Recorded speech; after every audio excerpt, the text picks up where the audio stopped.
Hello বন্ধুরা, কেমন আছেন সবাই? আজকে আবারও চলে এসেছি আপনাদের জন্য একটি নতুন ভিডিও নিয়ে। আর আজকের ভিডিওতে থাকছে ভারতে অবস্থিত এমন কিছু জায়গা যেগুলি মানুষের জন্য নিষিদ্ধ করা হয়েছে। আর আজকের ভিডিওর টুইস্ট হচ্ছে এরই মধ্যে কিছু জায়গা শুধুমাত্র ভারতীয়দের জন্য ব্যান্ড করা হয়েছে। ভারতে অবস্থিত জায়গাগুলি ভারতীয়দের জন্য ব্যান্ড করা হয়েছে, বাকি সবার জন্য খোলা। ব্যাপারটা কেমন যেন নিজের বাড়িতে নিজেকে না ঢুকতে দেওয়ার মতো। তো আজকের ভিডিও অনেক ইন্টারেস্টিং হতে চলেছে, তো ভিডিওর শেষ অবধি সঙ্গে থাকুন। চলুন ভিডিওটি শুরু করা যাক। নাম্বার 1, সেন্টিনেল দ্বীপ ভারত মহাসাগরের উত্তরে নিকোবর দ্বীপপুঞ্জের একটি নির্জন দ্বীপ। নির্জন বলাটা কিছুটা ভুল হবে, কেননা অনুমান করা হয় 50 থেকে 100 জন সেন্টিনেলিস্ট নামক আদিবাসীদের একটি উপজাতি এখানে বসবাস করে। এরা অত্যন্ত হিংস্র হয়, নিজের ইচ্ছাতেই বহিরাগতদের সঙ্গে কোনো যোগাযোগ রাখতে চান না। ভারত সরকার এই দ্বীপের 3 মাইল জায়গা মানুষের জন্য নিষিদ্ধ করেছেন। একটি ঘটনা শোনা যায় 2006 সালে 2 জন জেলে জলে ভেসে এই দ্বীপে এসে পৌঁছায়, আর এই দ্বীপের আদিবাসীরা তাদেরকে দেখে তৎক্ষণাৎ আক্রমণ করে নৃশংসভাবে হত্যা করে। এছাড়াও ভারতীয় রক্ষা বাহিনী যখন হেলিকপ্টার নিয়ে এদের জন্য খাবার পার্সেল করতে এবং অনুসন্ধান করতে যান, তখন এরা হেলিকপ্টারের উদ্দেশ্যে পাথর ও তীর ছুঁড়তে থাকে। আপনারাই দেখুন এরা কতটা আজব, নিজের ভালো নিজেরাই বোঝেন না। শুধু আফসোস ভারতীয়দের আর এদের সঙ্গে সুসম্পর্ক গড়ে তোলা হলো না। নাম্বার 2, সিয়াচিন হিমবাহ।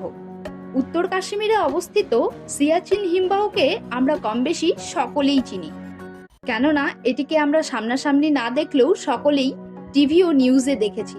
কারণ এটাই সেই জায়গা আপনি শুধু সাদা দেখতে পাবেন। এখানকার তাপমাত্রা 0 ডিগ্রির নিচে থাকে সব সময়। বলে রাখি, এখানে শুধু যুদ্ধই নয়, এখানে প্রায় 2700 ভারতীয় ও পাকিস্তানি সৈনিক মারা যায় তুষারপাত, পাতলা অক্সিজেন শূন্য বাতাসের কারণে। তাই ভারত সরকার মনে করেছে এই জায়গাটি কখনোই মানুষের জন্য সুবিধের হতে পারে না। তাই সরকার এই জায়গাটিকে সাধারণ মানুষের জন্য ব্যান্ড করে দেন। তার সত্ত্বেও যদি আপনি এখানে যেতে চান তাহলে আপনাকে নিতে হবে স্পেশাল পারমিশন। নাম্বার 3, চম্বল নদী উপত্যকা। উত্তরপ্রদেশ, রাজস্থান, মধ্যপ্রদেশ বরাবর এই নদীটি বয়ে চলেছে। এই নদীটি ভারতের সবচেয়ে দূষণমুক্ত নদী। চম্বল নদীটি কুমির, ডলফিন এবং অন্যান্য পশু পাখির জন্য বিখ্যাত। আমরা হয়তো সকলেই জানি এই জায়গাটি ডাকাত মাফিয়াদের মূল আস্তানা। কঠোর প্রশাসনের কারণে এদের পরিমাণ কিছুটা কমলেও মানুষ এখনো সম্পূর্ণ সেফ না। এখনো মাঝে মাঝে অনেক অঘটনা এখানে শুনতে পাওয়া যায়। তাই আপনি যদি এখানে যেতে চান তাহলে আপনাকে নিতে হবে পুলিশের পারমিশন। নাম্বার 4, মালানা ভিলেজ। হিমাচল প্রদেশে অবস্থিত এই গ্রামের মানুষগুলোকে পৃথিবীর সবচেয়ে পুরনো উপজাতি বলে মনে করা হয়। এরা একটি বিশেষ ভাষা ব্যবহার করে যেটা পৃথিবীর আর অন্য কোথাও বলা হয় না। এরা কোনো মানুষকে নিজেদের গ্রামে ঢুকতে দিতে চায় না, নিজেদের কালচারকে কারো কাছেই জানাতে চায় না। এরা চায় না এদের ভাষা কেউ শিখে যাক, এদের কোনো জিনিসে কেউ হাত দিক। তাই এরা কোনো অন্য মানুষকে এই গ্রামে ঢুকতে দেয় না। নাম্বার 5, চোলামু হ্রদ। সিকিমের তিব্বত থেকে কয়েক কিলোমিটার দূরে অবস্থিত এই হ্রদটি, আর এখান থেকে আবার কয়েক কিলোমিটার বাদেই চীনা বর্ডার। আর আমরা জানি বরাবরই ভারতের সঙ্গে চীনের সম্পর্ক ততটা ভালো নয়। এই জায়গাটিও সবার জন্য নিষিদ্ধ করা হয়েছে। আর আমার নিজের মতামত থেকে মনে হচ্ছে এটা আমাদের জন্য একটি ভালো সিদ্ধান্ত। তবুও যদি এটা পরিদর্শনের জন্য যেতে চান তাহলে আপনাকে সেনাবাহিনী বা সিকিম পুলিশের অর্ডার নিতে হবে।